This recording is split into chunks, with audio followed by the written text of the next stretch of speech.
Hello friends, నేను విజయాస్ కుకింగ్కు స్వాగతం. ఈ యొక్క వీడియోలో బియ్యం పిండితో చక్లీ ఎలా చేయాలో చూపిస్తున్నాను. చాలా క్రిస్పీగా చాలా టేస్ట్గా ఉన్నాయండి. దీని యొక్క విధానం ఇప్పుడు ఎలా ఉందో చూసేద్దాం. ముందుగా అరకప్పు పుట్నాల పప్పు తీసుకోవాలి. మన యొక్క తెల్లపప్పులు ఉంటాయి కదా, అవండి. ఇవి వచ్చేసి ఒక అరకప్పు తీసుకొని వీటిని మిక్సీ జార్లోకి వేసుకొని మిక్సీ చేసుకోవాలి, పౌడర్లా చేసుకోవాలి. బియ్యం పిండి మనము చేసేటప్పుడు చక్లీలు ఈ యొక్క పిండి కనుక మనం వేసుకున్నామంటే చాలా టేస్ట్గా వస్తాయి. చూడండి, చాలా సాఫ్ట్గా మనము మిక్సీ పట్టుకోవాలి. ఆ తర్వాత ఏదైనా ఒక గిన్నెలోకి తీసుకొని దీన్ని జల్లించుకోవాలి. జల్లించుకున్న తర్వాత 2 కప్పుల వరకు బియ్యం పిండి తీసుకోవాలి. అంటే అరకప్పు పుట్నాల పప్పుకి 2 కప్పుల బియ్యం పిండి తీసుకోవాలి. ఈ యొక్క బియ్యం పిండి వచ్చేసి నేను బియ్యాన్ని మరాడిచ్చి తీసుకొచ్చానండి. దీన్ని కూడా జల్లించుకున్నాను. తర్వాత 2 స్పూన్ల వరకు తెల్ల నువ్వులు వేస్తున్నాను. అర స్పూన్ వచ్చేసి వాము తీసుకుంటున్నానండి. వామును ఇలా చేతిలో వేసుకొని ఇలా 2 చేతులతో నలుపుతూ కనుక వేసుకున్నామంటే మనకు అది కొంచెము పౌడర్లా అవుతుంది. ఇలా నలుపుతూ వేసుకోవాలి. ఆ తర్వాత దీంట్లోకి పావు స్పూన్ వచ్చేసి పసుపు వేసుకుంటున్నాను. పావు స్పూను ఇంగువ వేస్తున్నా. ఒక అర స్పూన్ వరకు జీలకర్ర పొడి వేస్తున్నాను, ఫ్రై చేసిన జీలకర్ర పొడి. ధనియాల పొడి కూడా ఫ్రై చేసి తీసుకున్నాను. తర్వాత రుచికి తగ్గట్టుగా మనము సాల్ట్ వేసుకోవాలి. ఆ తర్వాత దీంట్లోకి నేను మామూలుగా కారం ఉంటుంది కదా ఇంట్లోది, అదే వేస్తున్నానండి. మంచి కలర్ కనుక కావాలి అనుకుంటే కాశ్మీరీ చిల్లీ పౌడర్ ఉంటుంది కదా, అది వేసుకోండి. ఇది కూడా ఒక అర స్పూన్ వరకు వేసుకొని ఇలా ఒకసారి స్పూన్తో దీన్ని బాగా మిక్స్ చేస్తున్నాను. ఇవి మనకు ఇన్సెట్గా తయారైపోతాయండి. చక్లీలు అనేది మనకు పెద్ద ప్రాసెస్ ఏం కాదు, చాలా సింపుల్. తర్వాత దీంట్లోకి రిఫైండ్ ఆయిల్ వచ్చేసి నేను పావు కప్పు తీసుకుంటున్నాను. నేను సఫోలా రిఫైండ్ ఆయిల్ తీసుకుంటున్నాను. ఆయిల్ వచ్చేసి మామూలు ఆయిలేనండి, వేడి చేయలేదు, వేడి చేసి చల్లార్చలేదు, డైరెక్ట్గా ప్యాకెట్లో నుంచి తీసుకున్నాను. దీంట్లోకి వేసుకొని ఒక్కసారి ఆయిల్తో ఈ యొక్క పిండిని బాగా కలుపుకోవాలి. ఇలా ముద్ద కడుతుందో లేదో ఒకసారి చూసుకోవాలి. ఇలా మనం ఎంత బాగా కలుపుకుంటే మనకనేది అంత క్రిస్పీగా వస్తాయి. ఇలా అన్నమాట. చూడండి, ఇలా బాగా వచ్చేసింది. ఇప్పుడు దీంట్లోకి వేడి నీళ్ళు పోసుకోవాలండి. నేను నీళ్ళను బాగా వేడి చేశాను. వేడి నీళ్ళు వచ్చేసి మనం బియ్యం పిండి 2 కప్పులు తీసుకున్నాం కాబట్టి మనకు నీళ్ళు వచ్చేసి 2.5 కప్పుల వరకు యూజ్ అయ్యాయి. లేకపోతే మీరు పిండి కలుపుకోవడానికి మీకు ఎంతైతే అవసరం పడతాయో అన్ననే వేసుకోండి. ఎటు తిరిగి పిండి మరీ సాఫ్ట్గా కాకుండా కొంచెం టైట్గా ఉండేటట్టుగా మనము గట్టి ముద్ద అనేది కలుపుకోవాలి.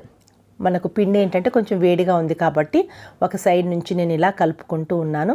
చూడండి, ఈ విధంగా నేను టైట్గా కలుపుకున్నాను. ఇలా మొత్తం పిండి మొత్తం ముద్ద చేసుకున్న తర్వాత మూత వేసుకొని ఒక 10 నిమిషాల సేపు రెస్ట్ ఇద్దాము. ఆలోపు మిగతా ప్రాసెస్ను చూద్దాము. ఇది వచ్చేసి జంతికల గొట్టం అండి. ఇలాంటి నేను స్టార్ తీసుకున్నాను, సింగిల్ స్టారు. ఈ యొక్క చక్లీని సింగిల్ స్టార్తోనే వేసుకుంటారు. కొంచెంగా ఆయిల్ అప్లై చేసుకోవాలి. తర్వాత ఈ యొక్క గొట్టానికి కూడా ఆయిల్ అనేది అప్లై చేసుకోవాలి. నా దగ్గర ఇలాంటి స్టీల్ది ఉంది. మన అల్యూమినియందైనా సరే, పిత్తలదైనా ఉంటుంది కదా, ఏదైనా సరే తీసుకోవచ్చు. కాకపోతే ఇది మటుకు బిళ్ళ మటుకు స్టార్ది ఉండేటట్టుగానే చూసుకోండి. లోపల కూడా ఇలా ఆయిల్ అప్లై చేసుకున్న తర్వాత దీన్ని ఈ విధంగా ఫిట్ చేసుకోవాలి. ఇలా దీన్ని రెడీ చేసి పక్కన ఉంచుకుంటున్నాను. ఒక 10-15 నిమిషాలు అయిందండి.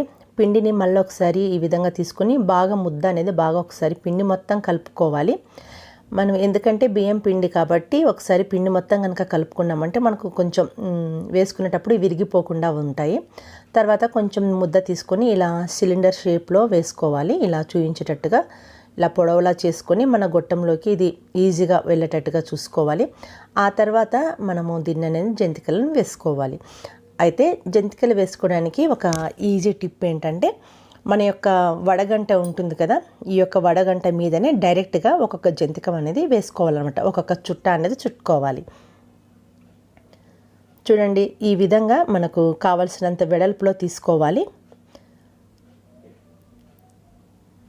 ఇలా మనము పుట్నాల పప్పు అవి వేసాం కాబట్టి పిండి అనేది మనకు విరిగిపోకుండా ఉంటుంది. మనం వేడి నీళ్ళతో పిండి కలుపుకున్నాం కాబట్టి మధ్యలో అనేది ఎక్కడ విరగకుండా ఇలా వస్తుంది.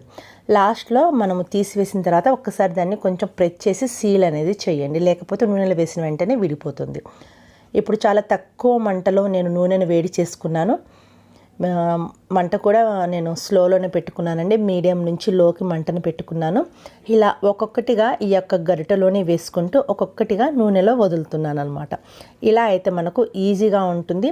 ఇవి వేగేలోపు ఇంకొకటి వేసుకోవాలి. అయితే పచ్చిగా ఉన్న వెంటనే మనము కదిలియకుండా ఒక సైడ్ కలర్ వచ్చిన తర్వాత ఇంకొక సైడ్కు తిప్పుకోవాలి. ఇలా 2 సార్లు అటు ఇటు తిప్పుకొని కాల్చుకున్నామంటే మన యొక్క చక్లీలు రెడీ. ఒకవేళ మీరు డైరెక్ట్గా కనుక నూనెలో కనుక వేసుకోవాలనుకుంటే లోకి మంటను పెట్టుకొని ఇలా చూయించే విధంగా ఒకేసారి నూనెలో డైరెక్ట్గా కూడా వేసుకోవచ్చు.